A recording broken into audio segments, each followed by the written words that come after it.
هل التوبة حرمان؟ انك تتوب عن انك تعمل الغلط كده انت اتحرمت من اللذة والمتعة؟ الاجابة لا، خالص مستحيل. ولو انت فكرت مرتين تبقى غلطان. التوبة هي عدم فعل الغلط ايا كان متعته ايه.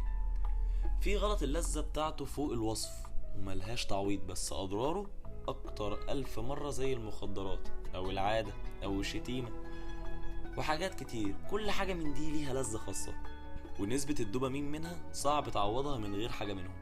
بس لما تفكر في اللي بتكسبه بقى بعد التوبة، ولا هتفكر في دوبامين ولا اي حاجة اساسا. كسبت شوية دوبامين او متعة من سيجارة او فيديو مش تمام، حلو. خسرت ايه بقى؟ عد معايا. اول حاجة تشتيت العقل، خسارة فلوس، خسارة صحة، خسارة الناس اللي حواليك، غير الخسارة الكبيرة ان ربنا يبقى غضبان عليك. انت كده خلاص مش محتاج تعمل حاجة تانية. هل ده يرضيك؟ هل ده هو عدم الحرمان؟ كسبت 10 دقايق تعمل الغلط وخسرت عمر مش عارف ترجع عنه. ده تفكير طبيعي بالله عليك؟ فأكيد إن التوبة مش حرمان، التوبة تصليح. هتبقى مبسوط ورايق وكل حاجة، بس بالحلال بالصح، مش بإنك تخسره دنيا وآخرة. فكر وتوب لربنا وارجع عن كل حاجة غلط بالتدريج، وانت هتبقى عايش ملك. وبس كده. كل يوم نصيحة من اخواتك ليك، ما تنساش تشترك في القناة علشان تشوف كل جديد.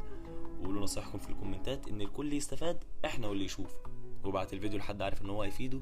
رمضان كريم، كل سنة وانتم طيبين.